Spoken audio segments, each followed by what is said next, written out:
À la mi-journée, au centre-ville de Dijon, il faut reconnaître que l'ombre se fait plutôt rare. C'est vrai que cet été, c'était un peu compliqué de trouver un petit peu des endroits à l'ombre, mais ça aurait été sympa, ouais, effectivement. Ça serait quand même intéressant d'avoir des endroits où pouvoir déjeuner à l'ombre. Une pétition en ligne a été lancée pour obtenir plus d'arbres et de végétation dans les parties rénovées de la ville.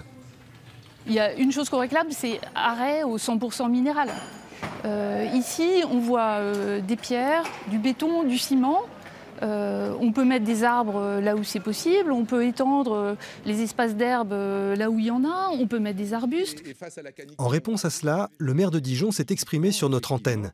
Il estime que l'effort a été fait. On a planté avec le tram près de 5000 arbres.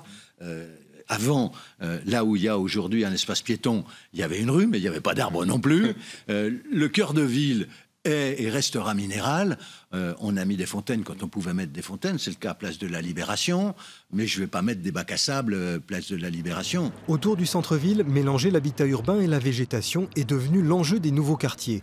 Les écoquartiers permettent ce mélange, mais pour les paysagistes, il faut considérer la ville plutôt dans un ensemble. Quand on a du patrimoine, c'est vrai que planter un arbre devant un beau bâtiment, ça pourrait être un contresens de cacher la vue. Dans des ruelles aussi médiévales, quand il faut planter à 5 mètres des façades, on plante aussi à 2 mètres des réseaux existants. Donc quand on recoupe toutes ces contraintes, on a beaucoup de mal de planter dans un secteur ancien. Il faut imaginer la ville comme un écosystème, c'est-à-dire que les squares et puis les corridors écologiques viennent rafraîchir la ville. Donc effectivement, il y a des endroits qui seront plus minérales et d'autres plus végétales, mais l'ensemble s'équilibre. Entre difficultés techniques et coûts d'entretien, installer de la verdure en ville demeure difficile.